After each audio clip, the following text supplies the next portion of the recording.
যে আমি হাজির হয়েছি, উপহার কি কি পাব।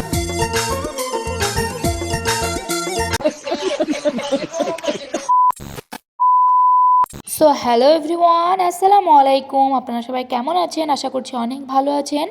ইউটিউব চ্যানেলে এটা আমার ফার্স্ট ব্লগ। আশা করছি আপনাদের ভালো লাগবে। এই যে সকাল সকাল সকাল থেকেই ব্লগটা শুরু করলাম। সকালে উঠে পড়েছি, 11টা বেজে গিয়েছে। চলো তোমাদেরকে দেখাই, আমি যেখানে থাকি উড়িষ্যায়। দেখো আমি 11টার সময় উঠে আমি ব্রাশ করছি, তোমাদেরকে দেখাচ্ছিলাম। ভিউটা কত সুন্দর দেখলা। আমি উড়িষ্যায় পাহাড়ি এলাকায় থাকি, তো মানে উড়িষ্যা মানেই তো পাহাড়ি এলাকা। দেখো কত সুন্দর ভিউ, খুব সুন্দর লাগছিল। আমি 11টার সময় এসে তোমাদেরকে সকালকার মানে ভিউ দেখাচ্ছি পাহাড়ি এলাকার। আজকে উঠতে একটু লেট হয়ে গেল। এই যে দেখতেই পাচ্ছ মাথায় তেল দিয়েছি, খুব একদম ভীষণ মাথায় তেল দিয়েছি, ভালো লাগছিল না, এজন্য সকালে খাবারটা স্কিপ করে গিয়েছি। যে কাজগুলো আছে এই কাজগুলো সেরে নিই, তারপর খাবো। এজন্য এই যে থালা নিয়ে বসেছি, অনেকগুলো থালা জমে গিয়েছে। আমরা দুজন মানুষ, দেখো কতগুলো থালা জমে গিয়েছে। আমার থালা মাজতে একদম ভালো লাগে না, বাট তবুও কী করবো বলো, উড়িষ্যায় আছি একা।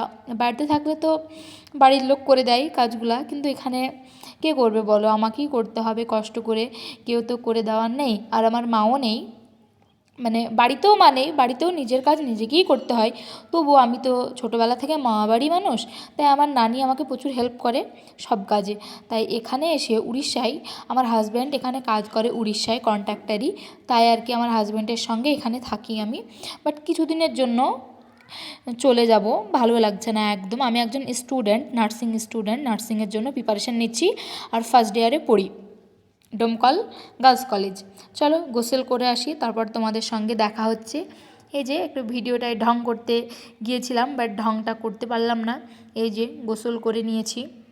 গাইজ আমার প্রচুর খিদে পেয়ে গিয়েছে আজকে, যেহেতু সকালকার খাবারটা স্কিপ করে গিয়েছি, তাই আর কি তাড়াতাড়ি করে গোসল করে জামা কাপড় ধুতে হবে। জামা কাপড় ধুয়ে দিলাম। তারপর দেখো আমি মুখে কি ইউজ করি গোসলের পর, তোমাদেরকে একটু ঢং করছিলাম, দেখো ঢং ঢং করে ডান্স করছিলাম। কিছু ভাল লাগছিল না গাইজ, বাড়ির জন্য মন খারাপ করছিল, তবুও তোমাদের সামনে একটু ঢং ঢং করে হাসলাম। এই যে এখানে রোদে বসবো, চুলটা শুকাবো, এজন্য আমার চুল একদম ভিজা। এই যে রোদ দেখতে পাচ্ছ, এই পিঁড়িটায় বসবো রোদে। সো আজকে এই পর্যন্তই। আল্লাহ হাফেজ এভরিওয়ান।